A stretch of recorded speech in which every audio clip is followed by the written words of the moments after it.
Hujan baru saja reda ketika sore menjelang. Jalan utama di pinggiran Jakarta itu macet parah. Suara klakson bersahut-sahutan seperti ingin melawan waktu. Di balik kaca mobil hitam yang berhenti di tengah antrean kendaraan, duduk seorang pria berjas abu lembut dengan wajah tegas namun mata letih. Namanya Andra Pratama, pemilik perusahaan tambang terbesar di Kalimantan. Sejak pagi, ia sudah menghadiri 3 rapat, 2 pertemuan investor, dan 1 kunjungan lokasi. Tubuhnya lelah, tapi pikirannya lebih lelah lagi. Perlahan, ia menatap keluar jendela. Hujan meninggalkan genangan di tepi jalan, memantulkan cahaya lampu kendaraan yang berkelip. Di antara deretan bangunan kecil, matanya tertuju pada warteg sederhana dengan papan nama kusam bertuliskan, Warteg Barokah. Ada beberapa pengendara motor yang singgah di sana, duduk di bangku panjang sambil menyesap teh hangat. Sesuatu di dalam dirinya seperti mendorong untuk berhenti. Tanpa berpikir panjang, Andra mengetuk bahu sopirnya. Berhenti di sana sebentar, ucapnya tenang. Sopir itu menatap lewat kaca spion, sedikit terkejut. Di warteg, Pak? Iya, di sana. Saya lapar. Mobil hitam itu menepi perlahan. Saat pintu dibuka, aroma masakan rumahan langsung menyambut, sederhana tapi menggugah. Nasi putih mengepul, sambal goreng kentang, dan sayur asam hangat di panci besar. Di balik meja saji, seorang gadis muda berhijab biru langit sibuk melayani pelanggan. Wajahnya bersih, matanya lembut, senyumnya ringan tapi tulus. Dialah Lestari. Andra duduk di bangku kayu yang sedikit goyah, mengamati suasana sekitar. Tak ada yang mengenalinya. Tak ada yang memandangnya sebagai bos besar. Rasanya seperti menjadi orang biasa, dan entah kenapa itu membuatnya nyaman. Pesan apa, Mas? Suara lembut itu membuatnya menoleh. Lestari berdiri di depannya, memegang sendok sayur, menatap dengan sopan. Andra tersenyum samar. Nasi putih, sayur asem, dan ayam goreng. Sama teh manis hangat, ya. Lestari mengangguk, lalu dengan cekatan menyiapkan pesanan. Tangannya lincah, gerakannya tenang. Ia terlihat lelah, namun wajahnya tetap ramah saat melayani pelanggan lain. Andra memperhatikannya diam-diam. Ada sesuatu yang menenangkan dari gadis itu. Ketika pesanan datang, aroma masakan rumahan itu seolah membawa kenangan masa kecilnya. Ia teringat ibunya yang dulu sering memasak di dapur sederhana sebelum keluarganya tenggelam dalam urusan bisnis. Ia makan perlahan, menikmati tiap suapan dengan perasaan aneh, hangat tapi juga kosong di dada. Enak, ya. Lestari tersenyum kecil melihat Andra yang tampak menikmati makanannya. Andra mengangguk. Sudah lama saya nggak makan senak ini. Serius, Mas? Lestari tertawa kecil. Biasanya orang kota lebih suka makanan mahal. Andra hanya tersenyum lagi. Kadang, yang mahal justru rasanya biasa saja. Ada jeda sunyi di antara mereka. Angin sore masuk melalui jendela kecil yang terbuka, membawa suara hujan yang mulai reda sepenuhnya. Lestari kembali ke dapur. Andra masih duduk, memperhatikan dari jauh. Ia tidak tahu kenapa hatinya terasa ringan sore itu, seolah beban hidupnya berkurang beberapa kilo hanya karena duduk di warteg kecil dan berbicara dengan gadis sederhana. Saat hendak pergi, Andra merogoh dompetnya. Ia meletakkan beberapa lembar uang di meja, lebih dari cukup untuk membayar makan. Lestari sempat menatapnya bingung. Mas, ini kebanyakan. Buat kamu saja, sebagai terima kasih, jawab Andra singkat. Lestari menggeleng cepat. Nggak usah, Mas. Saya cuma kerja di sini. Kalau lebih nanti disalahin ibu warteg. Andra tersenyum, kagum dengan kejujurannya. Ia menaruh uang pas di meja, lalu berdiri. Kalau begitu, terima kasih, makanannya enak. Lestari membalas dengan senyum tulus. Sama-sama, Mas. Hati-hati di jalan, ya.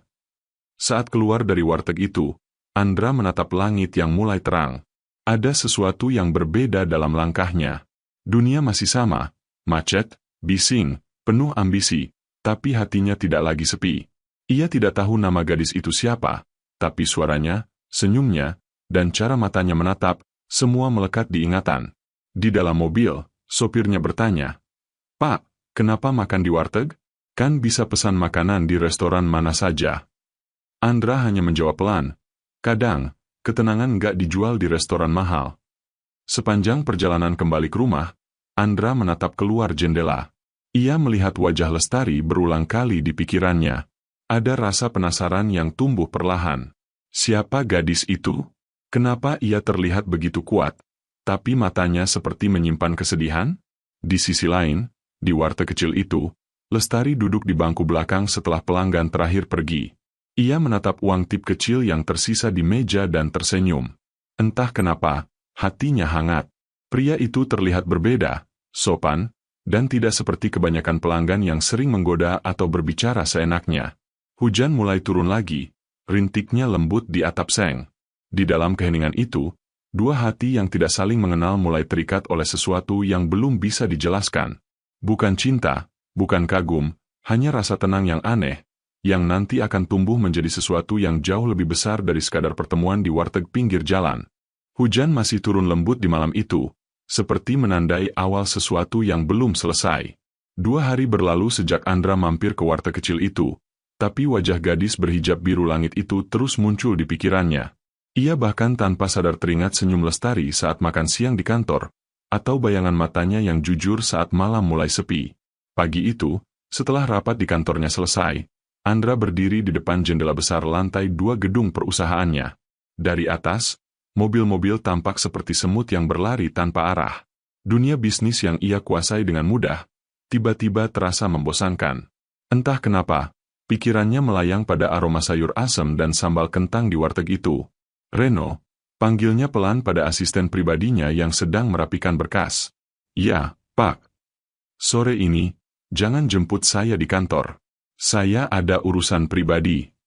Reno mengangguk, tapi dalam hati bertanya-tanya. Bosnya jarang punya urusan pribadi selain pekerjaan.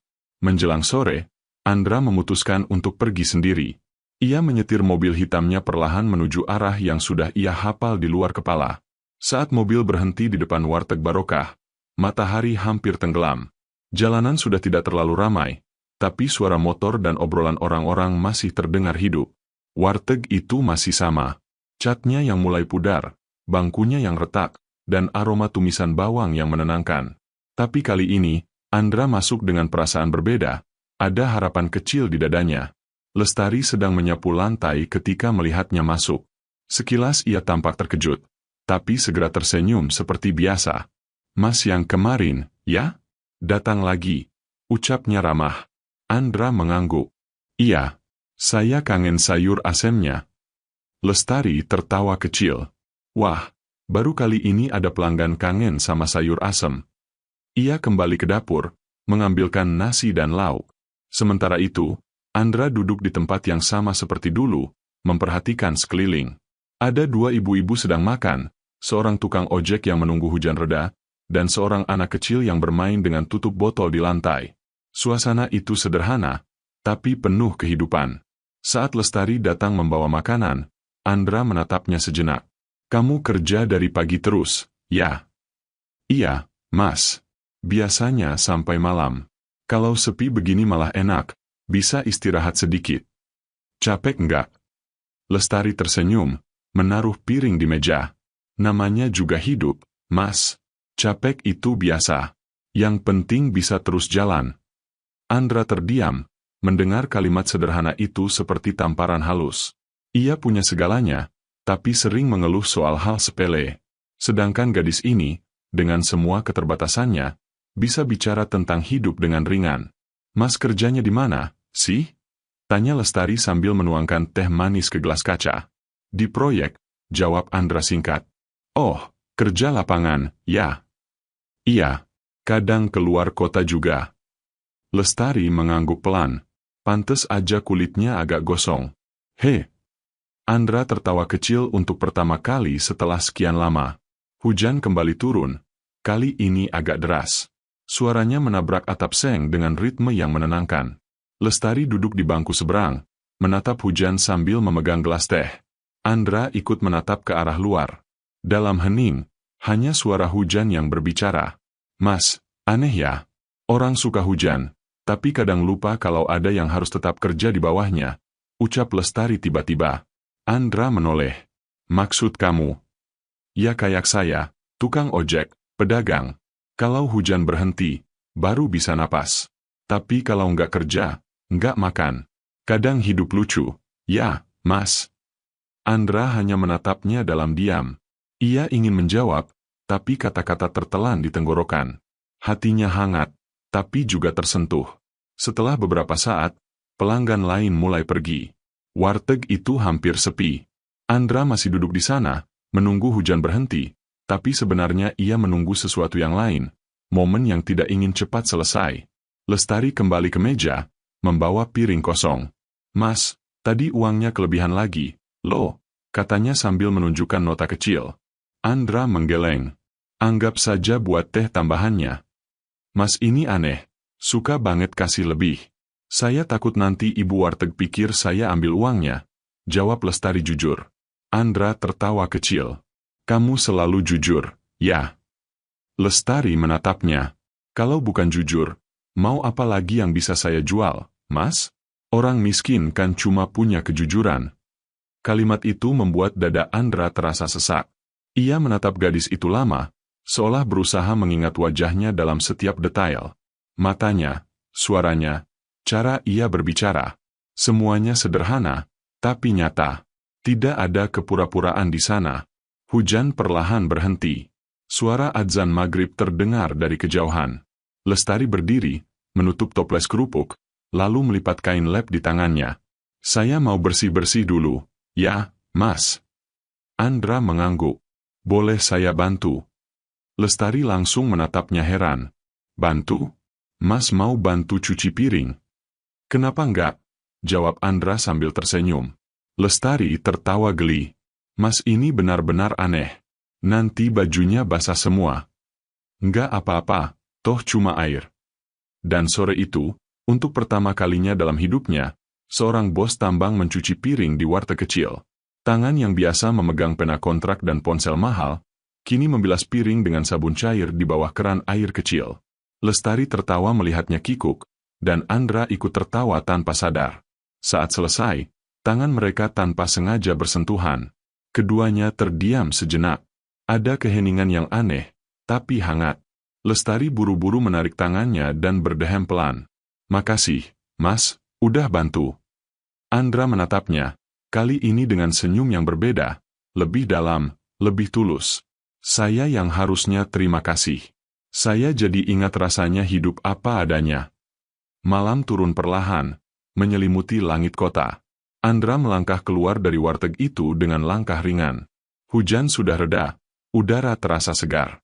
Ia menatap papan warteg yang mulai memudar, lalu menatap sekali lagi ke dalam, tempat Lestari masih membereskan meja. Ada sesuatu dalam dirinya yang berubah malam itu. Ia tak tahu apa, tapi yang pasti, hidupnya tidak lagi sama sejak mengenal gadis pelayan warteg itu. Sejak malam itu, Andra jadi sering melirik jam di tengah kesibukannya. Rapat penting pun terasa hambar, seolah pikirannya tak lagi berada di ruang rapat yang dingin itu, tapi di warteg kecil dengan suara hujan yang lembut dan tawa sederhana yang tak bisa ia lupakan. Hari-hari berjalan, tapi setiap kali sore tiba, hatinya seakan berbisik untuk kembali ke tempat itu. Namun Andra tahu, ia bukan orang biasa. Dunia yang ia jalani penuh sorotan, penuh rahasia dan kepentingan. Ia takut satu langkah kecil salah bisa merusak segalanya. Tapi setiap kali ia mencoba mengabaikannya, wajah Lestari muncul di pikirannya, membuat dadanya terasa sesak. Suatu pagi, asisten pribadinya, Reno, masuk ke ruang kerja dengan wajah sedikit bingung. Pak, saya lihat Bapak beberapa kali keluar sendiri tanpa sopir akhir-akhir ini. Ada urusan penting, ya? Tanyanya hati-hati. Andra menutup laptopnya perlahan, lalu menatap Reno tanpa ekspresi. Urusan pribadi. Reno mengangguk pelan, tapi matanya memendam rasa penasaran. Bosnya yang selalu perfeksionis, mendadak sering keluar tanpa agenda jelas. Siang itu, setelah pertemuan dengan investor, Reno tak sengaja melihat Andra berhenti di tepi jalan, tepat di depan warteg kecil. Ia memperhatikan dari jauh, melihat bosnya turun dari mobil dan masuk ke sana. Pandangan Reno tak lepas dari sosok gadis yang melayaninya dengan senyum tulus. Saat itu juga, Reno sadar bahwa sesuatu sedang terjadi, sesuatu yang tidak pernah ia bayangkan. Beberapa hari kemudian, Andra kembali ke warteg. Tapi kali ini suasananya lebih tenang. Hanya ada dua pelanggan lain. Lestari tampak kelelahan, wajahnya pucat, tapi masih menyambutnya dengan senyum. "Mas datang lagi," katanya dengan suara lembut tapi terdengar lemah. Andra langsung khawatir. "Kamu sakit?" "Enggak, cuma kecapean. Tadi malam ibu saya kambuh, jadi nggak tidur." Andra terdiam. "Ibumu sakit apa?" "Lama, Mas. Asma dan lambung. Kadang kalau cuaca dingin suka kambuh." Andra menatap wajah gadis itu. Ada rasa iba yang tumbuh tanpa bisa ia kendalikan. "Kenapa nggak dibawa ke rumah sakit?" Lestari tersenyum tipis. "Duitnya nggak cukup, Mas. Yang penting saya bisa kerja, bisa beli obat seadanya." Andra tak bisa berkata apa-apa. Ia hanya menatap piringnya yang sudah dingin. Di dalam hatinya, perasaan campur aduk antara kagum dan iba membuatnya ingin melakukan sesuatu. Tapi ia tahu, kalau ia langsung membantu, Lestari pasti menolak. Gadis itu terlalu menjaga harga dirinya. Malam itu, Andra pulang dengan hati berat. Di kamarnya yang luas dan mewah, ia berdiri di depan jendela besar, menatap kota yang dipenuhi cahaya. Tapi semua gemerlap itu tak berarti apa-apa. Ia teringat mata Lestari yang sayu, tangan yang lelah, dan suaranya yang lembut saat bicara tentang ibunya. Keesokan harinya, Andra memanggil Reno ke ruang kerjanya. "Reno, aku mau kamu kirim seseorang ke alamat ini," katanya sambil menulis di secari kertas. "Bilang saja dari donatur. Bantu biaya pengobatan seorang ibu bernama Ibu Nuraini. Jangan sebut nama saya." Reno membaca alamat itu, lalu mengangkat alisnya pelan. Ia mengenali daerah itu, gang kecil di belakang pasar. Tapi ia tak berani bertanya. "Baik, Pak. Saya urus hari ini." Sementara itu, di sore yang sama, Lestari sedang menyiapkan lauk di dapur warteg saat seseorang datang membawa amplop coklat. "Dari donatur, Mbak," kata lelaki itu singkat lalu pergi. Lestari bingung, membuka amplop itu perlahan. Di dalamnya ada sejumlah uang dan catatan kecil bertuliskan, "Untuk kesembuhan ibu. Dari seseorang yang peduli." Matanya langsung berkaca-kaca. Ia menatap uang itu lama, lalu menatap langit-langit warteg. "Ya Allah, siapa yang sebaik ini?" gumamnya pelan. Hari berganti. Andra datang lagi ke warteg itu, dan kali ini wajah Lestari tampak sedikit cerah. "Ibu saya udah mendingan, Mas," katanya sambil tersenyum bahagia. "Syukurlah," jawab Andra, menatapnya dengan lega. "Sudah dibawa ke dokter?" "Udah, Mas. Entah gimana, tiba-tiba ada orang kirim bantuan. Katanya dari donatur." Andra menahan senyum, pura-pura terkejut. "Oh ya? Wah, berarti rezekimu lagi baik." Lestari mengangguk pelan. "Saya nggak tahu siapa yang bantu, tapi saya doain semoga Allah bales kebaikannya." Andra menatapnya lama, tapi tak berkata apapun. Dalam hati, ada rasa haru yang hangat. Ia tidak butuh ucapan terima kasih. Cukup melihat senyum itu kembali di wajah Lestari sudah membuatnya bahagia. Namun di sisi lain, Reno mulai gelisah. Ia merasa tanggung jawabnya bukan hanya sebagai asisten, tapi juga sebagai penjaga reputasi bosnya. Ia tahu, hubungan Andra dengan gadis warteg itu bisa menjadi masalah besar kalau sampai bocor ke media atau ke kalangan bisnis. Suatu malam, Reno memberanikan diri berbicara. "Pak, maaf kalau saya lancang, tapi saya khawatir. Kalau Bapak terus dekat dengan gadis itu, apa nggak berisiko?" Andra menatapnya tajam. "Reno, kamu tahu saya orangnya bagaimana. Saya tahu apa yang saya lakukan. Tapi Bapak orang besar. Dunia Bapak beda sama dia." Andra menarik napas panjang, lalu menjawab pelan tapi tegas. "Justru karena dunia saya terlalu penuh kepalsuan, Reno. Kadang saya butuh sesuatu yang nyata. Sesuatu yang nggak pakai topeng." Reno terdiam. Ia tahu, kata-kata itu datang dari hati seseorang yang lelah hidup dalam bayangan uang dan status. Malam itu, setelah Reno keluar, Andra duduk sendirian di ruang kerjanya. Ia memandangi foto-foto lamanya di rak. Potret dirinya ditambang, bersama para investor, dengan senyum formal yang kini terasa asing. Ia baru sadar, selama ini ia punya segalanya kecuali ketenangan. Dan anehnya, ketenangan itu justru datang dari seorang gadis sederhana yang bahkan tidak tahu siapa dirinya sebenarnya. Sejak malam itu, Andra mulai menyadari, Setiap langkahnya seolah selalu terhubung pada sosok Lestari. Di tengah gemuruh rapat dan tumpukan dokumen yang menyesakan, bayangan wajah gadis itu selalu muncul, membuatnya sulit fokus. Bukan karena parasnya semata, tapi karena sesuatu yang belum pernah ia temukan dalam hidup, ketulusan tanpa pamrih. Sementara itu, di sudut kota yang jauh dari kemewahan, Lestari menjalani hari dengan tubuh yang nyaris tak punya waktu untuk istirahat. Ia bangun sebelum subuh, menyiapkan sarapan sederhana untuk ibunya, lalu berjalan ke pasar membeli bahan masakan untuk warteg. Langkahnya cepat, matanya sembab karena kurang tidur. Tapi setiap kali melihat ibunya tersenyum sedikit, lelah itu seperti menguap. Pagi itu udara lembab. Di dalam kamar sempit berukuran 3 kali 4 meter, Ibu Lestari terbaring lemah. Batuknya terdengar berat. Lestari menatap wajah wanita parubaya itu sambil menaruh handuk basah di dahinya. Ibu istirahat dulu ya, nanti Lestari pulang cepat. Ibu membuka mata pelan. Kamu jangan pulang cepat, nak. Kerja yang rajin. Ibu masih kuat kok. Lestari tersenyum, meski air matanya hampir jatuh. Ibu tuh kalau ngomong suka nggak jujur, padahal kelihatan banget capeknya. Ia mengusap tangan ibunya, lalu bergegas pergi. Di perjalanan menuju warteg, pikirannya berputar-putar tentang bagaimana caranya menambah penghasilan. Gaji pelayan warteg nyaris tak cukup untuk biaya obat dan sewa kamar. Kadang ia berpikir mencari kerja lain, tapi siapa yang mau menerima gadis tanpa ijazah SMA? Siang itu, warteg Barokah cukup ramai. Pelanggan datang silih berganti, membuat Lestari sibuk tanpa henti. Keringat mengalir di pelipisnya, tapi ia tetap tersenyum. Ia percaya, senyum adalah cara terbaik melawan nasib. Di antara riuh pelanggan, tiba-tiba suara lembut yang ia kenal baik memecah keramaian. Sayur asemnya masih ada. Lestari menoleh. Dan di sana, berdiri Andra dengan kemeja putih dan senyum hangat yang sama. Ada sedikit debu di ujung sepatunya, tapi entah kenapa justru membuatnya terlihat lebih nyata. Ada, Mas. Duduk dulu. Andra menatapnya sebentar sebelum duduk. Kamu kelihatan capek. Lestari tertawa kecil. Udah biasa, Mas. Capeknya orang kecil nggak bisa dihindarin. Andra memperhatikan wajahnya yang pucat, lalu diam lama. Dalam diam itu, ia menyadari betapa kuatnya gadis itu bertahan.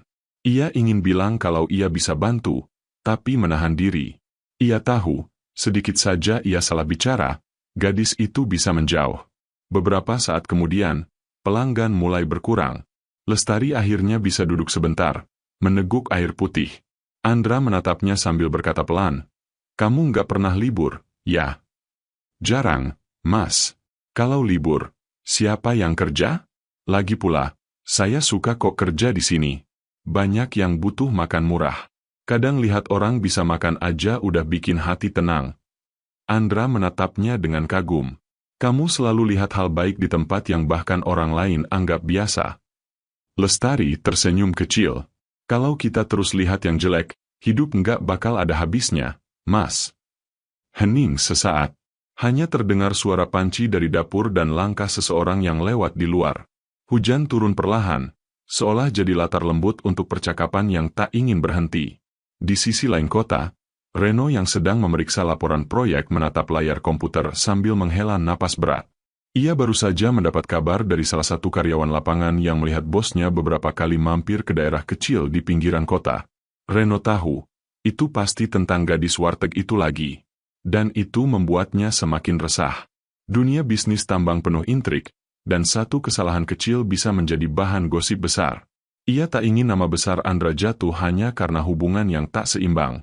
Sore itu, saat Andra kembali ke kantornya, Reno sudah menunggunya dengan wajah tegang. "Pak, boleh saya bicara sebentar?" "Boleh. Ada apa?" "Saya cuma khawatir. Kalau orang tahu Bapak sering ke tempat itu, bisa jadi bahan omongan. Apalagi kalau sampai media tahu. Dunia Bapak dan dia terlalu jauh, Pak." Andra terdiam lama. Ia menatap jendela, melihat langit yang mulai gelap. "Reno, kamu pernah merasa hidupmu kosong meski punya segalanya?" Reno bingung. "Maksud Bapak?" "Kadang, kita sibuk cari uang sampai lupa caranya merasa hidup. Tapi waktu saya duduk di warteg itu, saya ngerasa damai. Dan entah kenapa, saya pengen terus datang ke sana. Reno menunduk. Ia tahu kata-kata itu bukan sekadar perasaan sesaat. Bosnya yang tegas dan dingin bisa berbicara selembut itu hanya kalau ia benar-benar tersentuh. Tapi Reno tetap berusaha realistis. Tapi Bapak harus hati-hati. Dunia Bapak bisa menghancurkan apapun yang sederhana. Andra mengangguk pelan. Ia tahu Reno benar. Tapi ia juga tahu, ada hal-hal yang tak bisa dikendalikan logika. Malam itu, di kamar sempitnya, Lestari menatap langit-langit dengan mata yang tak bisa terpejam. Hujan menetes di luar, suara gemericiknya menyatu dengan pikirannya yang kusut. Ia teringat Andra, pria berwajah tenang yang selalu sopan, tapi penuh misteri. Ia tak tahu siapa sebenarnya Andra, tapi setiap kali pria itu datang, hatinya seperti merasa aman. Ia menatap ibunya yang sedang tidur, lalu berbisik pelan. Bu, kalau ada orang baik datang di hidup kita, apa harus kita percaya? Ibunya membuka mata sebentar, tersenyum lemah.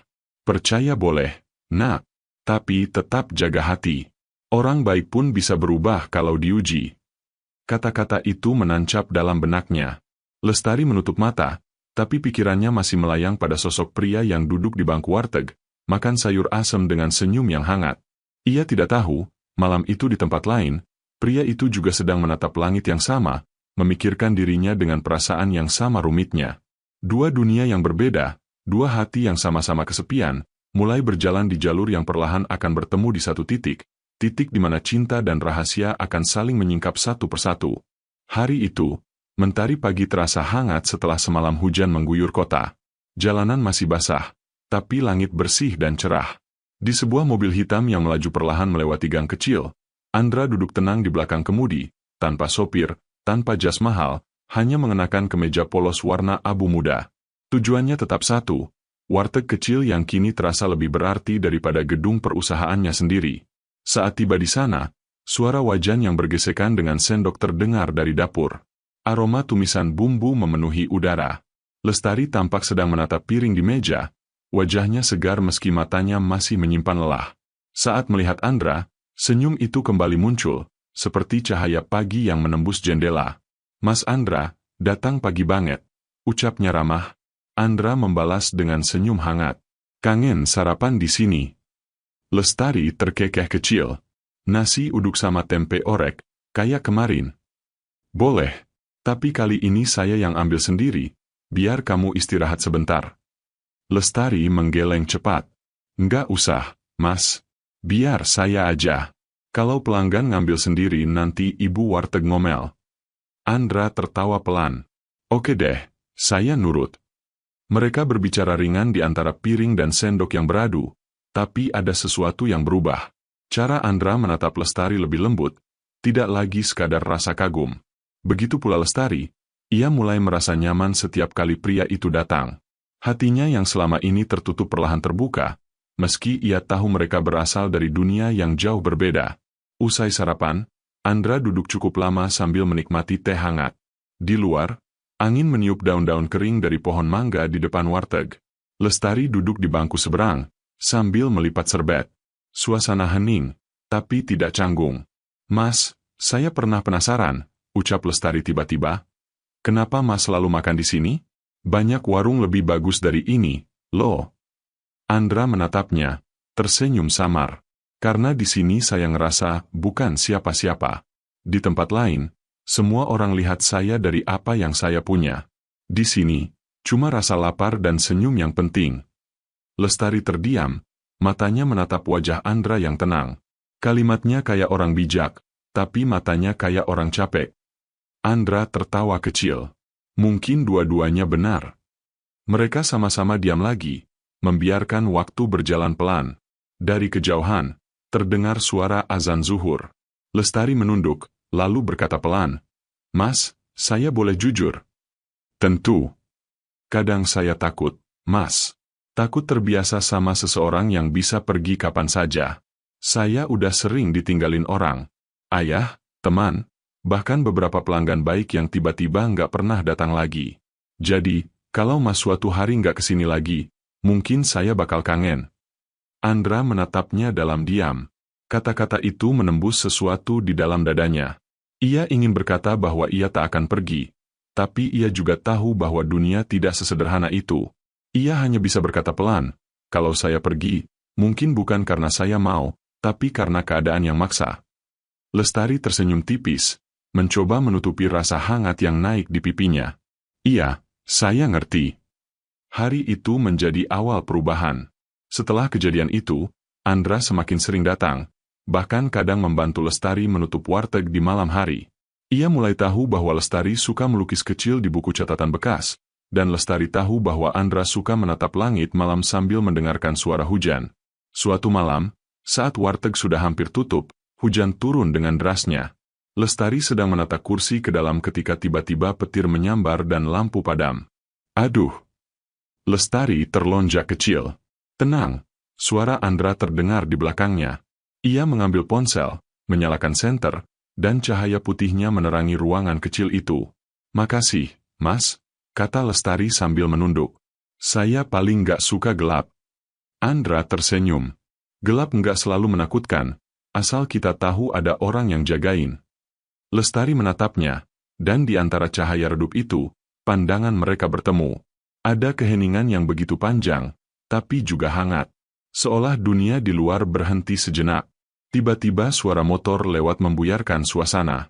Lestari buru-buru memalingkan wajah, menelan debaran yang belum reda.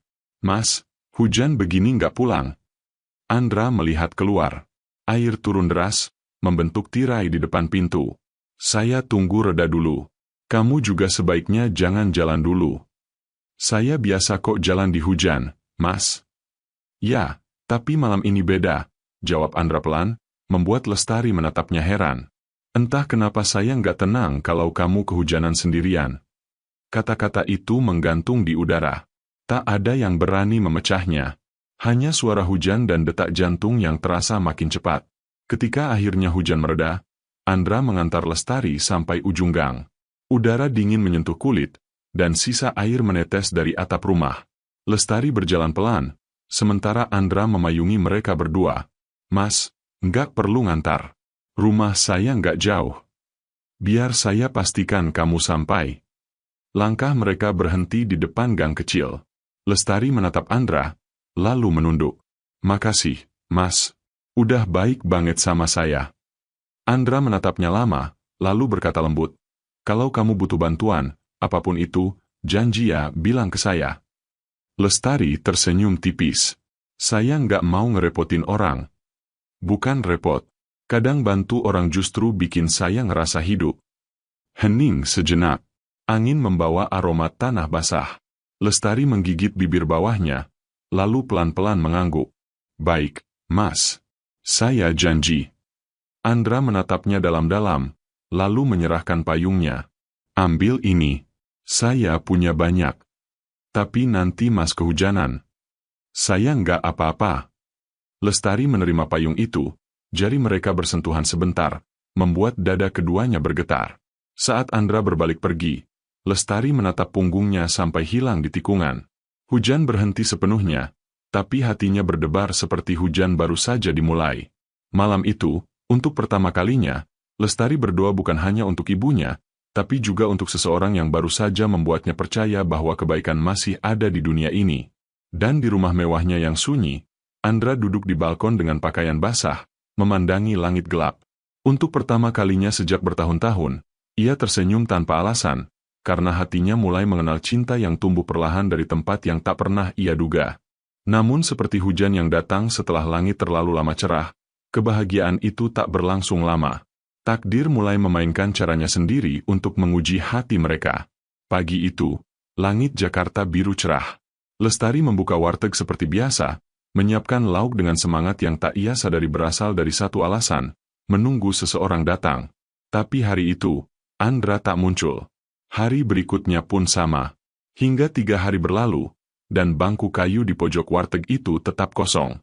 Setiap kali pintu berbunyi, matanya refleks menoleh, berharap melihat pria berkemeja polos itu datang membawa senyum yang tenang.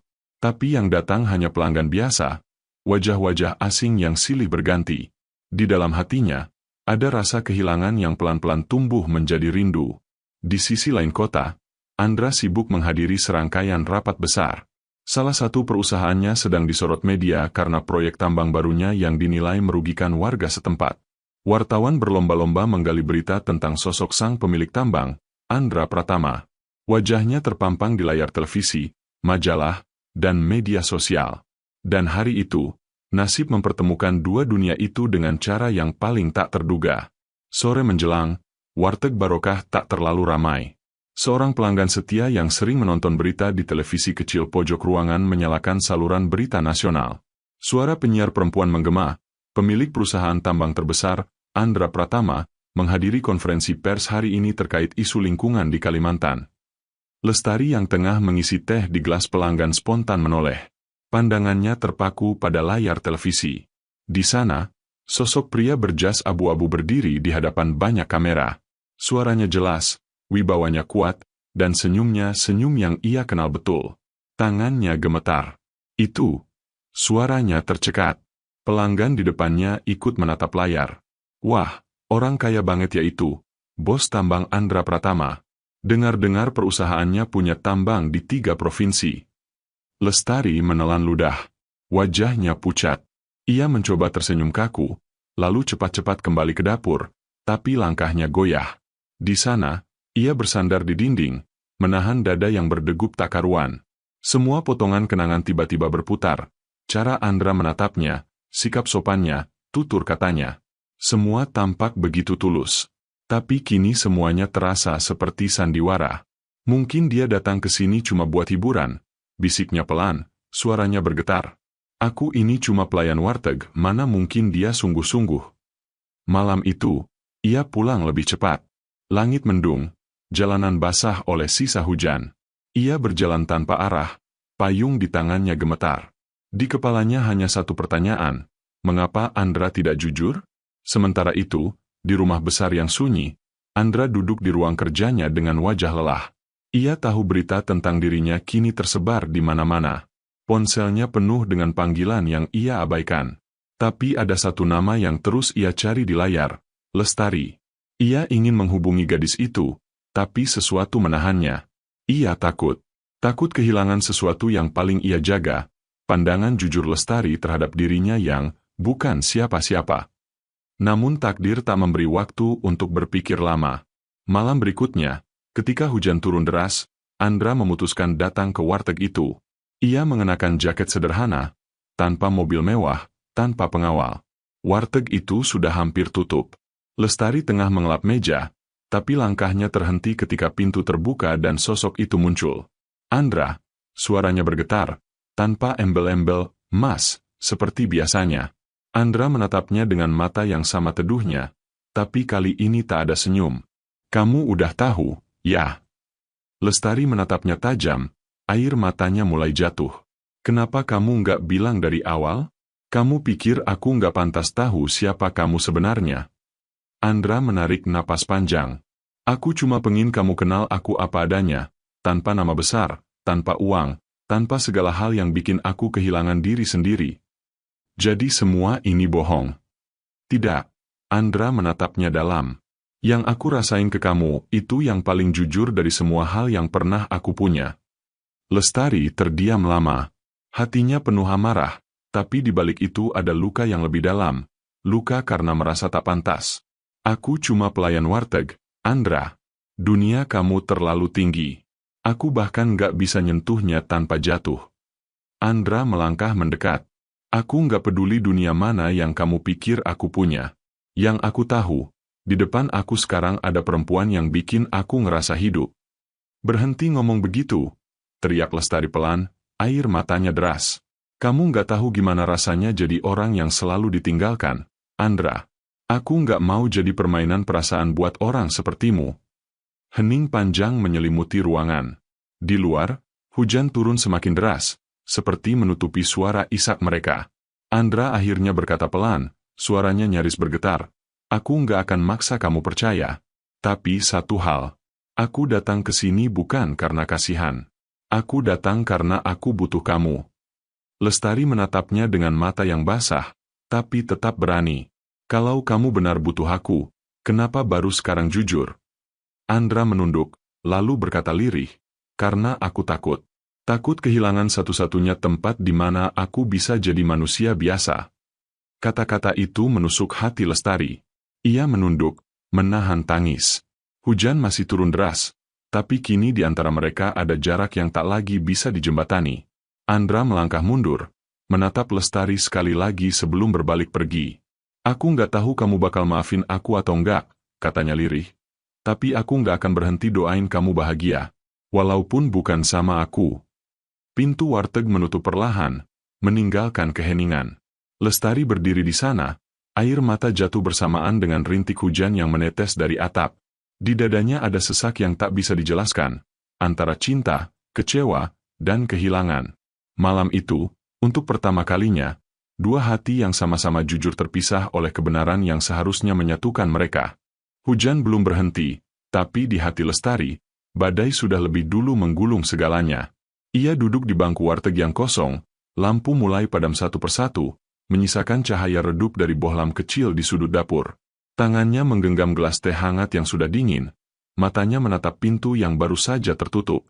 Air mata tak lagi bisa ia tahan. Ia menunduk, menangis tanpa suara.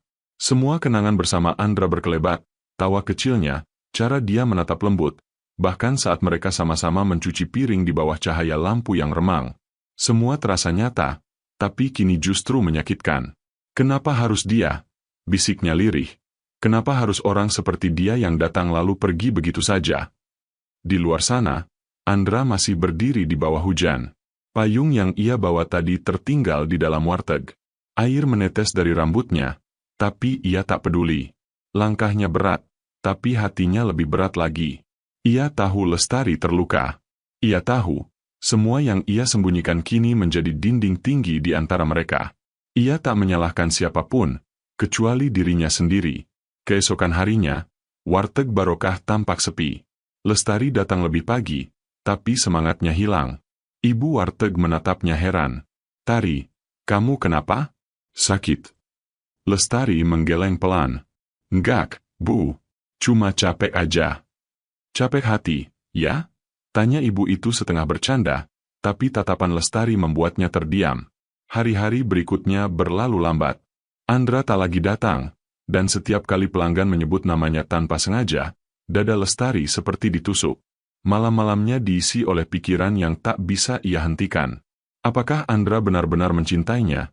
Atau hanya rasa kasihan dari orang kaya pada gadis miskin? Namun waktu tak benar-benar menyembuhkan. Ia hanya menunda luka agar terasa samar. Hingga suatu sore, takdir kembali mempertemukan mereka dengan cara yang tak direncanakan. Hari itu hujan turun deras. Lestari baru saja menutup warteg lebih awal karena atap bocor. Ia berjalan cepat di bawah payung, menyusuri gang menuju rumah kontrakannya. Di ujung jalan, suara klakson terdengar. Sebuah mobil hitam berhenti, dan dari balik kaca yang buram oleh hujan, seseorang membuka jendela. Tari. Suara itu membuat langkahnya terhenti. Ia tahu suara itu. Suara yang selama ini ia rindukan sekaligus hindari. Andra keluar dari mobil, payung di tangannya terbuka, menghampirinya perlahan. Wajahnya basah, bukan karena hujan, tapi karena air mata yang sejak tadi ia tahan. Kenapa kamu datang lagi? Suara Lestari bergetar, antara marah dan rindu. Karena aku nggak bisa berhenti mikirin kamu, jawab Andra pelan. Setiap kali aku makan, aku keinget kamu. Setiap kali hujan turun, aku keinget caramu senyum. Aku tahu aku salah, tapi aku cuma pengen kamu tahu, semua yang aku bilang dulu itu bukan bohong. Lestari menatapnya dengan mata yang penuh air. Aku nggak butuh penjelasan lagi, Andra. Dunia kamu terlalu jauh. Aku cuma pelayan warteg. Aku nggak bisa ikut hidup di dunia kamu yang penuh kamera dan sorotan. Andra mendekat setapak. Aku juga nggak mau kamu ikut ke dunia itu. Aku cuma pengen kamu tetap jadi kamu, yang sederhana, yang apa adanya. Dunia aku boleh besar, tapi tanpa kamu rasanya kosong. Air mata Lestari jatuh di pipinya. Andra, kamu nggak ngerti. Aku takut. Takut kalau suatu hari kamu sadar aku nggak pantas. Takut kalau semua ini cuma jadi cerita singkat yang kamu lupakan. Andra menatapnya lama, lalu pelan-pelan memegang kedua tangan Lestari. Kalau aku cuma mau main-main, aku nggak akan berjuang sejauh ini. Aku datang malam ini bukan buat minta maaf, tapi buat minta kesempatan. Sekali aja. Lestari mencoba menarik tangannya, tapi genggaman Andra terlalu kuat. Matanya beradu dengan tatapan yang dulu membuatnya tenang. Hujan semakin deras, tapi mereka tetap berdiri di sana, dua orang yang tersesat di antara cinta dan luka. Kalau aku kasih kesempatan itu, suara Lestari nyaris tak terdengar. Apa kamu janji nggak akan nyakitin aku lagi? Andra mengangguk, suaranya bergetar. Aku janji. Aku nggak janji hidup kita bakal gampang, tapi aku janji nggak akan ninggalin kamu sendirian. Lestari terdiam lama. Hujan menetes di wajahnya, bercampur air mata. Ia tahu, di hatinya masih ada cinta yang belum padam. Tapi di pikirannya, masih ada rasa takut yang menahan. Ia ingin memaafkan, tapi juga ingin melindungi dirinya sendiri. Saat itu, suara keras tiba-tiba memecah suasana. Dari kejauhan, seseorang berteriak, "Pak Andra!" Wartawan udah datang ke lokasi, Pak. Andra menoleh cepat. Di ujung jalan, seorang pria berpayung hitam, Reno, asistennya, berdiri cemas. Lestari melihat itu, dan hatinya seperti diremas. Dunia Andra kembali menjemputnya, dunia yang bukan miliknya. Andra menatap Reno, lalu kembali menatap Lestari. Aku harus pergi dulu, tapi aku bakal balik. Aku janji. Lestari hanya menunduk, suaranya nyaris tenggelam dalam hujan. Pergilah, Andra. Dunia kamu udah nunggu. Andra ingin berkata sesuatu, tapi ia tahu tak ada kata yang cukup. Ia menatap wajah gadis itu sekali lagi, lalu berbalik dengan langkah berat. Reno menatapnya tanpa berani bicara. Mereka masuk ke mobil dan pergi, meninggalkan Lestari berdiri sendiri di bawah hujan. Saat mobil itu menghilang di tikungan, Lestari menatap langit. Air matanya bercampur hujan, tapi kali ini ia tak menahan tangis. Ia tahu cinta mereka belum selesai, tapi ia juga tahu, kadang cinta harus berjuang melawan takdir lebih dulu sebelum bisa dimenangkan. Dan di dalam mobil yang melaju cepat, Andra menggenggam erat cincin kecil di tangannya. Cincin sederhana yang ia beli untuk gadis pelayan warteg yang berhasil mengubah hidup seorang bos tambang kaya raya menjadi manusia yang kembali tahu rasanya mencintai dengan tulus. Tapi malam itu, jalan terasa lebih panjang dari biasanya. Reno yang duduk di kursi depan tak berani bicara apapun. Dari kaca spion, ia bisa melihat tatapan bosnya yang kosong, menatap cincin di genggamannya seperti menatap sesuatu yang tak bisa ia miliki. Anda yakin mau terusin ini, Pak? Tanya Reno pelan. Andra menatap keluar jendela, melihat lampu-lampu kota yang berpendar di tengah hujan. Aku nggak tahu, Reno. Tapi kalau aku berhenti sekarang, aku tahu aku bakal kehilangan sesuatu yang nggak bisa aku beli lagi seumur hidup. Reno terdiam. Ia tahu, untuk pertama kalinya, Andra bukan bicara sebagai pengusaha tambang, tapi sebagai seorang pria yang terluka. Keesokan harinya, berita tentang Andra kembali memanas. Media menyorot proyek tambang barunya yang disebut merusak lingkungan. Wartawan mengepung gerbang rumahnya. Kamera berderet di depan pagar besi tinggi. Andra nyaris tak bisa keluar rumah tanpa disorot. Dunia bisnisnya sedang bergejolak, dan setiap langkahnya kini jadi bahan pembicaraan. Di tengah kekacauan itu, satu hal yang terus menghantuinya, Lestari. Ia ingin datang, ingin menjelaskan, ingin memeluk gadis itu dan berkata bahwa semua ini akan baik-baik saja. Tapi di dunia yang kejam seperti miliknya, langkah sekecil itu bisa menimbulkan badai besar. Ia tahu, satu foto dirinya bersama gadis warteg bisa menghancurkan reputasi yang ia bangun selama bertahun-tahun. Namun bagi Lestari, semua itu tak penting. Hari-harinya kembali diisi kesunyian. Setiap pagi ia masih membuka warteg, tapi tanpa semangat. Setiap piring yang ia cuci, setiap bangku yang ia bersihkan, selalu mengingatkannya pada seseorang yang kini entah di mana. Ia menatap payung hitam yang tergantung di sudut warteg, payung yang pernah Andra berikan padanya malam itu. Satu-satunya bukti bahwa cinta mereka pernah nyata. Suatu sore, ketika hujan turun lagi, seorang pria datang ke warteg membawa amplop coklat. Mbak Lestari? Iya, saya sendiri. Ini ada kiriman untuk Ibu Nuraini, katanya dari lembaga sosial. Tolong diterima. Lestari menerima amplop itu, membuka pelan. Di dalamnya ada uang untuk biaya pengobatan ibunya, disertai surat singkat bertuliskan, semoga lekas sembuh. Dari seseorang yang ingin kamu tahu bahwa kamu selalu dijaga. Air matanya jatuh tanpa bisa ia tahan. Ia tahu siapa yang menulis itu. Dan kali ini, bukan karena sedih, tapi karena sadar bahwa meski jauh, Andra masih memikirkannya. Namun hidup tak selalu memberi jeda bagi yang lelah. Malam itu, ibunya kembali kambuh. Nafasnya sesak, tubuhnya menggigil. Lestari panik, berlari mencari pertolongan ke tetangga. "Pak, tolong, ibu saya nggak bisa napas." Ia menangis sambil menggenggam tangan ibunya yang dingin. Ibu itu menatapnya dengan mata yang lemah. "Jangan nangis, nak, semua akan baik-baik aja."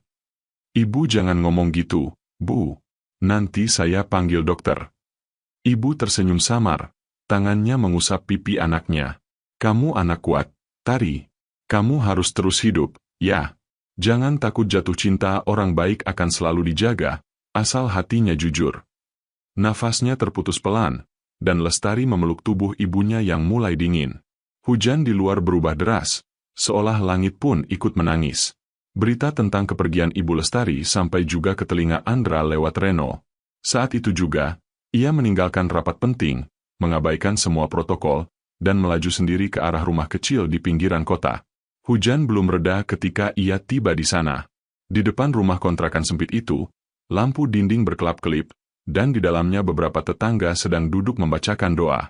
Andra berdiri di ambang pintu, basah kuyup, tak tahu harus bicara apa. Lestari melihatnya dari dalam. Matanya sembab, wajahnya pucat. Untuk sesaat, waktu seolah berhenti. Tak ada kata yang cukup untuk menghapus luka sebesar itu.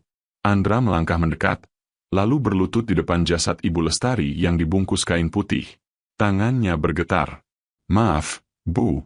Saya nggak sempat kenal Ibu lebih lama." Suaranya parau. Lestari menatapnya, air matanya kembali jatuh. "Kenapa kamu ke sini?" "Karena aku tahu kamu butuh seseorang sekarang." "Saya nggak butuh siapa-siapa," jawab Lestari dengan nada pelan tapi tajam. "Saya cuma pengen tenang. Semua orang yang saya sayang selalu pergi." Andra terdiam. Ia tahu rasa kehilangan itu. Ia pun pernah kehilangan ayah di usia muda, tapi kesedihan Lestari terasa lebih dalam, karena yang pergi bukan hanya ibunya, tapi satu-satunya keluarga yang ia punya. Beberapa hari setelah pemakaman, Lestari memutuskan menutup warteg sementara.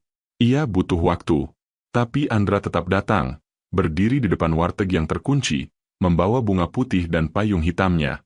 Ia tahu Lestari belum siap bertemu, tapi ia juga tahu, cinta yang sejati tak boleh menyerah begitu saja. Sementara itu, tekanan di dunia bisnis Andra makin berat.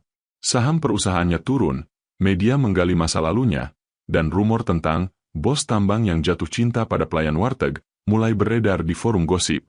Reno menemuinya di ruang kerja dengan wajah tegang. "Pak, kalau ini terus berlanjut, reputasi Bapak bisa hancur. Kita bisa kehilangan investor." Andra menatap Reno, suaranya tenang tapi tajam. "Aku lebih takut kehilangan dia, Reno. Kalau harus milih antara citra dan hati, aku pilih yang bikin aku bisa tidur tenang malam ini." Reno menunduk, tak bisa membantah. Ia tahu, kali ini bosnya bukan sedang mengambil keputusan bisnis, tapi keputusan hidup. Beberapa hari kemudian, Andra kembali datang ke warteg. Kali ini pintunya terbuka sedikit. Ia mengetuk pelan, lalu masuk. Lestari duduk di meja, menatap kosong ke arah jalan. Matanya masih sembab, tapi wajahnya lebih tenang. "Aku titip bunga ini buat ibumu," ucap Andra pelan, menaruh mawar putih di meja. Lestari menatapnya, lalu berkata lirih, "Terima kasih. Ibu pasti senang tahu kamu datang." Andra menarik kursi, duduk di seberangnya. "Aku tahu kamu belum siap bicara tentang kita, tapi aku pengen kamu tahu, aku di sini dan aku nggak akan pergi." Lestari menunduk, matanya mulai basah lagi. "Kenapa kamu baik banget ke saya, Andra?" "Karena kamu ngajarin aku jadi manusia," jawabnya lirih. "Dan manusia nggak akan lari dari orang yang membuatnya merasa hidup." Keheningan menyelimuti mereka. Di luar, hujan berhenti, menyisakan aroma tanah basah. Lestari menatap bunga putih itu, lalu berbisik pelan. "Mungkin ibu benar, orang baik akan selalu dijaga. Tapi kadang, dijaga juga bisa berarti diuji." Dan Andra tahu, malam itu bukan akhir, tapi awal dari ujian baru yang akan menentukan seberapa kuat cinta mereka bertahan di antara dunia yang berbeda. Hari-hari berlalu pelan, seperti waktu ikut berhati-hati agar tak melukai keduanya lagi. Setelah kepergian ibunya, Lestari memilih menutup warteg cukup lama.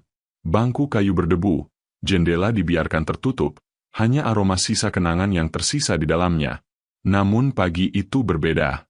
Sinar matahari menembus sela genting yang bocor. Lestari berdiri di depan pintu warteg dengan sapu di tangannya. Ia menatap papan nama, Warteg Barokah, yang mulai pudar, lalu tersenyum tipis. "Ibu pasti nggak mau aku berhenti di sini," bisiknya pelan. Ia mulai menyapu lantai, menata meja, dan membuka jendela yang selama berminggu-minggu tertutup debu. Di saat yang sama, Andra kembali ke kota setelah beberapa minggu ditambang. Ia membawa kabar baik, perusahaannya pulih, dan proyek bermasalahnya sudah selesai dengan damai. Namun di balik keberhasilan itu, satu hal masih menggantung di hatinya. Rindu pada warteg kecil itu, dan gadis berhati besar yang membuatnya belajar arti kehilangan. Sore itu, ia menepikan mobilnya di jalan yang sama seperti dulu. Warteg itu tampak hidup lagi. Lampunya menyala lembut. Aroma nasi goreng menguar dari dapur. Andra berdiri di depan pintu, menatap dalam diam. Di atas meja paling depan, ia meletakkan setangkai bunga mawar putih dan sepucuk surat pendek bertuliskan, "Terima kasih sudah membuatku mengenal cinta yang sederhana."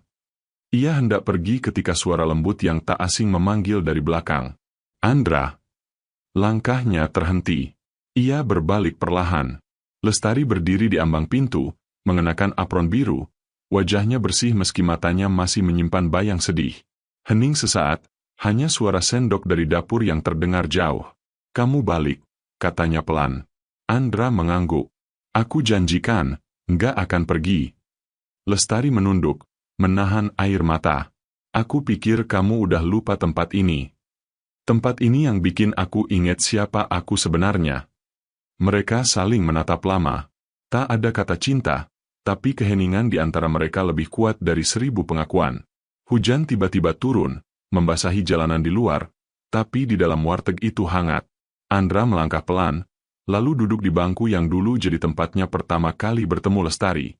"Masih jual sayur asem?" tanya Andra tersenyum. Lestari tertawa pelan, kali ini dengan mata berkaca-kaca. "Selalu.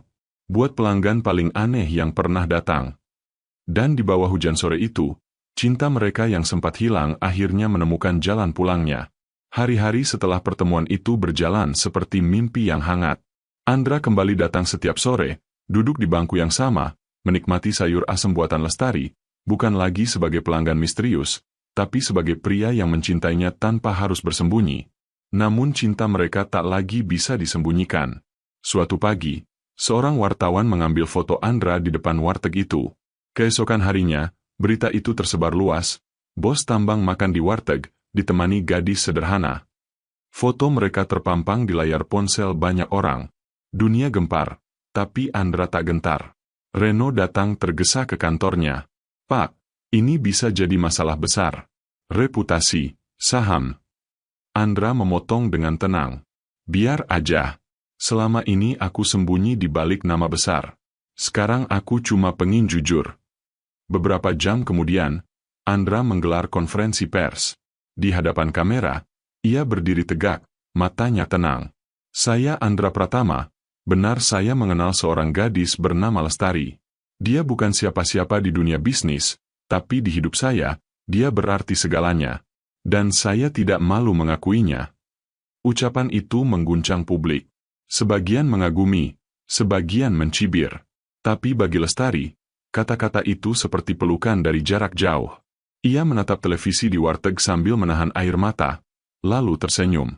"Kamu benar-benar nekat, Andra," gumamnya pelan. Malam itu, Andra datang ke warteg, tanpa pengawal, tanpa jas mewah. Hujan baru saja berhenti, jalanan masih basah oleh sisa air. Lestari sudah menunggunya di meja depan. Mereka saling menatap dalam diam, sebelum akhirnya Andra menarik napas dan berkata, "Aku capek sembunyi. Aku pengin hidup bareng kamu. Di tempat sekecil ini pun gak apa-apa." Lestari menatapnya, matanya berkaca-kaca. "Aku cuma takut nggak bisa jadi bagian dari dunia kamu." Andra tersenyum lembut. Kalau dunia aku nggak bisa terima kamu, biar aku yang keluar dari dunia itu.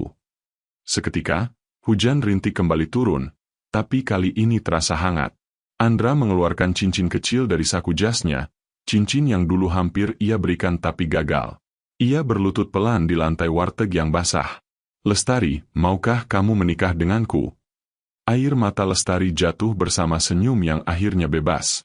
Ia mengangguk tanpa suara, menutup mulutnya dengan tangan, tak percaya momen itu nyata.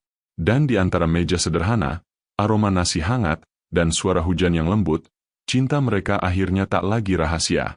Bukan kisah dongeng,